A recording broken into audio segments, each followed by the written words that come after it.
Sabalenka froze. Gauff went silent. Swiatek stared at the draw sheet like she'd glimpsed something she wasn't prepared for. A 20-year-old girl from the Philippines just walked into the most dangerous clay court field on the planet, and nobody in that elite circle is treating her name lightly anymore. She wasn't supposed to be here. Not yet. Not at this level. Not standing shoulder to shoulder with Grand Slam champions and world number ones on the sacred red dirt of Rome. But Eala doesn't exist in the script they wrote for her. She rewrote it herself, match by match, loss by loss, rising by refusing to disappear. And now, every single player in that Rome 2026 draw just got a reminder that the most dangerous opponent isn't the one who's already won everything. It's the one who hasn't yet and burns to. There's a particular kind of silence that settles over a sport when something inevitable is slowly becoming undeniable. That silence has surrounded Eala for 2 years now. She was born in Manila, Philippines on May 23, 2005, raised in a country where tennis was admired but never truly expected to produce a global force. Filipino athletes dominated boxing rings and basketball courts. The clay courts and grass lawns of professional tennis belonged to Europeans, Americans, Eastern Europeans, not a 20-year-old from Southeast Asia navigating a tour built on decades of establishment. Yet here she stands. World number 44, a ranking that sounds moderate until you remember where she began, how young she is, and what surrounds her now in that Rome draw. The 20-year-old Filipina standout has opted to skip this week's WTA 125 Catalonia Open, choosing instead to fine-tune her preparation for the higher-stakes WTA 1000 tournament in the Italian capital, the Internazionale BNL d'Italia, slated May 5th through 17th. That decision alone tells you everything about the mindset inside the Eala camp. She could have chased easy ranking points in Catalonia. She could have padded her record against lower-level competition to rebuild confidence after a rough clay stretch. Instead, she pointed herself directly at the wolves. Rome. The full field, no shortcuts.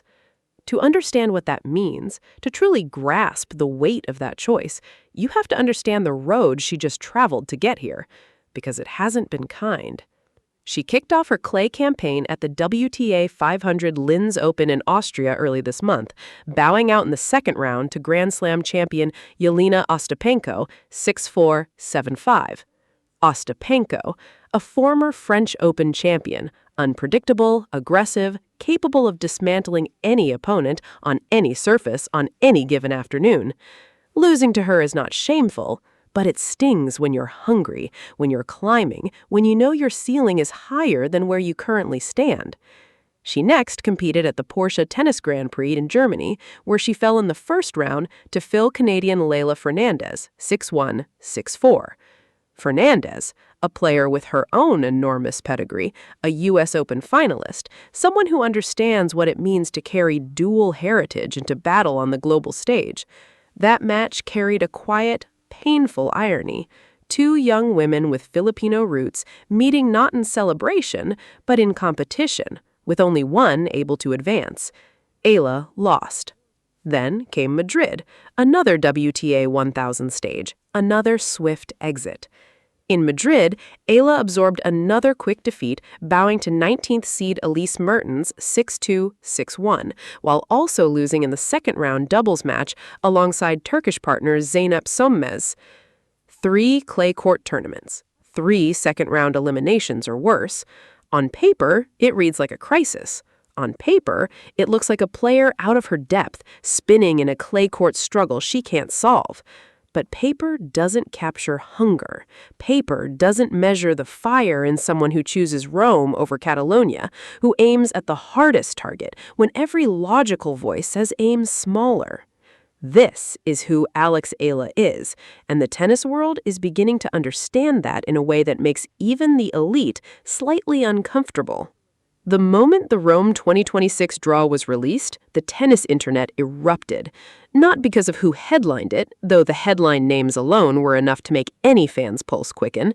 The eruption came from a specific name placed in a specific bracket surrounded by specific opponents who represent everything that stands between potential and legacy. Alex Eala, Rome 2026, confirmed. The star-studded field includes top 10 players Arabina Sabalenka, Elena Rybakina, Coco Gauff, Iga Swiatek, Jessica Pegula, Amanda Anisimova, Elena Svitolina, Mira Andreeva, Jasmine Paolini, and Victoria Mboko. Read that list again, slowly. Sabalenka, the reigning world number 1, a player of terrifying physical dominance who has reshaped what baseline aggression means on the women's tour. Gauff, 20 years old herself, already a Grand Slam champion, already a cultural phenomenon beyond the sport. Swiatek, the Polish machine, the clay court king who turned Roland Garros into her personal kingdom for the better part of 3 years. And then, Grand Slam champions Emma Raducanu, Naomi Osaka, Madison Keys, and Ostapenko also figure in the initial player list as of Monday, April 27, 2026. This isn't just a tennis tournament. This is a gathering of the most consequential women's players on Earth, assembled on red clay under Rome's merciless spring sun, and Alex Eala walked herself directly into the center of it. Stop for a second. Let that register.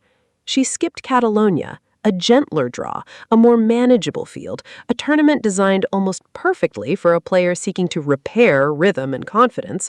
She bypassed the safe option, the comfortable option, the option that would have made sense to nearly anyone with a calculator and a ranking chart. Why? Because safe doesn't build legacies. Safe doesn't make Sabalenka freeze when she sees a name on a draw sheet.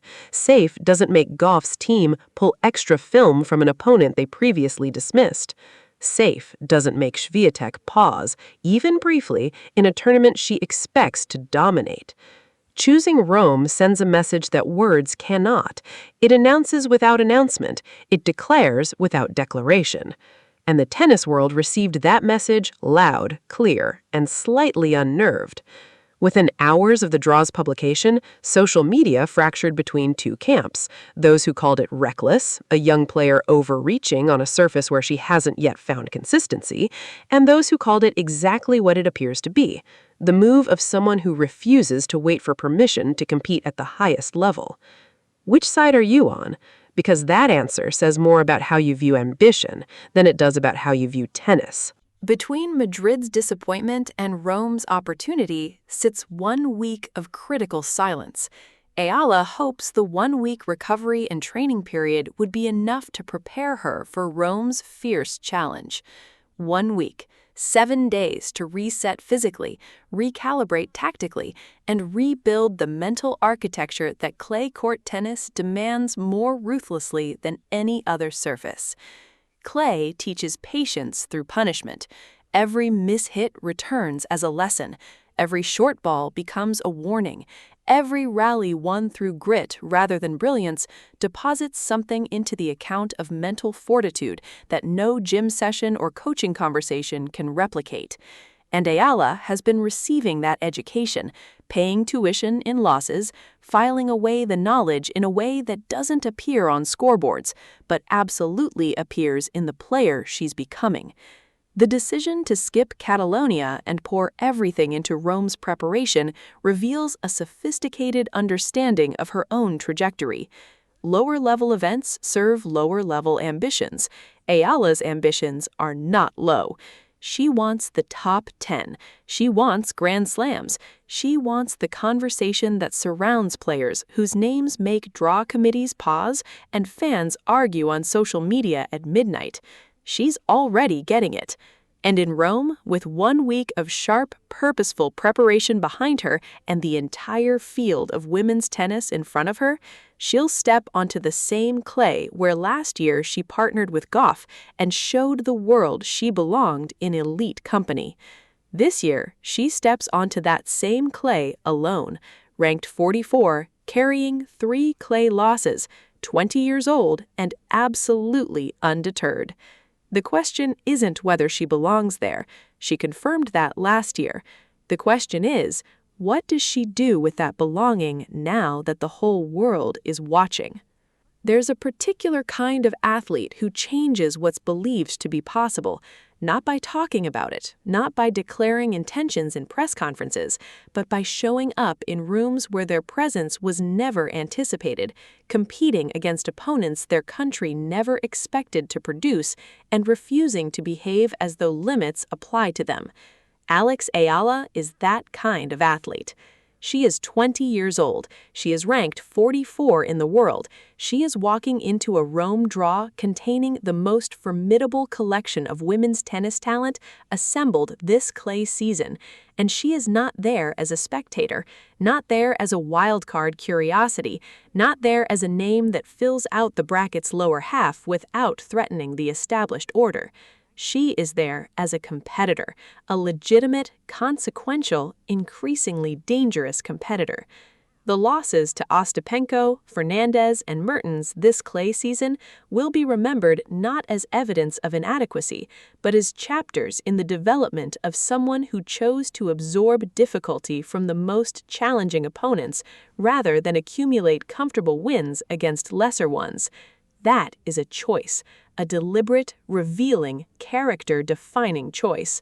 And Rome, the city of ancient empires, of historic grandeur, of moments that outlast the moment, is the perfect stage for the next chapter of that development.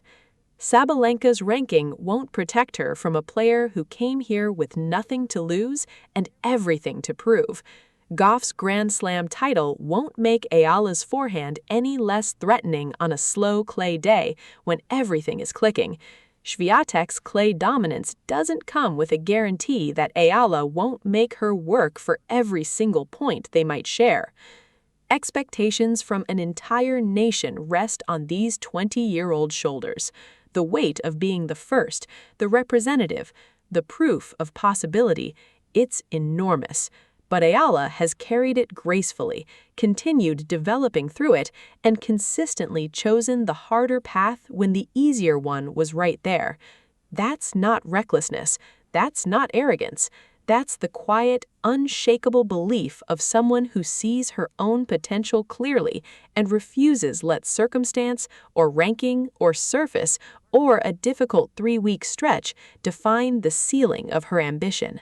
The Italian Open field also features Grand Slam champions Emma Raducanu, Madison Keys, Elena Ostapenko, and Naomi Osaka, meaning that regardless of the opponent Eala draws in round 1, the challenge will be formidable, the test will be real, and the result will matter. But results for someone at this stage of development are only part of the story. The other part, the more important part, is what the journey builds, what each match deposits into the reservoir of experience that eventually overflows into the kind of player who wins the rooms they weren't supposed to enter.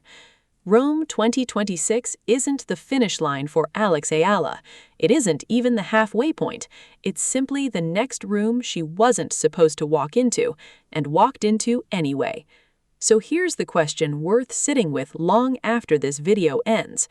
When the Rome draw is complete, when the clay has settled, when the scores are posted and the dust rises off the Foro Italico courts, will the tennis world remember this as the moment Alex Eala proved the doubters right? Or will they remember it as the moment she made Sabalenka, Gauff, and Swiatek realize that the era of dismissing her name is permanently, definitively over? Leave your prediction in the comments, because history is being written in real time, and you're watching it. Alex Eala didn't choose the safe road. She never does. 3 clay losses, 1 week of preparation, and a Rome draw full of Grand Slam champions, and she walked straight towards it without flinching. That's not a young player finding her way. That's a champion in construction. The clay of Rome has witnessed empires rise. In May 2026, it may witness one beginning. If this story moved you, if you believe in what Alex Eala represents, not just for Filipino tennis, but for every underdog who chose ambition over comfort, hit that subscribe button right now. Every week, we bring you the stories behind the scores, the drama beneath the statistics, the human truth inside the sport. You don't want to miss what comes next. Subscribe, turn on notifications, and let's watch history together.